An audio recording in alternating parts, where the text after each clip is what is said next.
Has been written about British and Irish slaves being sent off to the New World, and although sometimes they're called indentured servants, this is true for some of them, but others it's hard to argue that they weren't slaves. After all, in 1618, King James wrote to Thomas Smith telling him to round up all the idle youth in England and send them off to Virginia. But I'm going to talk about a different slave trade, one that existed before the Norman conquest, and this might not come as a surprise to anyone who knows the story of St. Patrick. After all, he was a Welshman brought to Ireland as a slave, and many cities along the west coast of England were important slaving markets.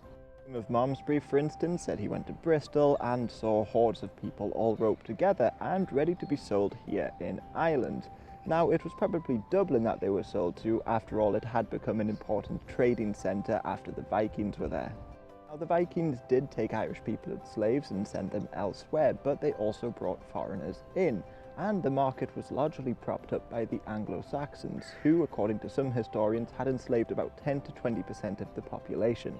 And in the Anglo-Saxon chronicles, there are numerous mentions of people being enslaved. For instance, in 1052, Harold Godwinson, the future King Harold Godwinson, returned from exile here in Ireland, and he raided the coast of Somerset, taking with him cattle, property, and people.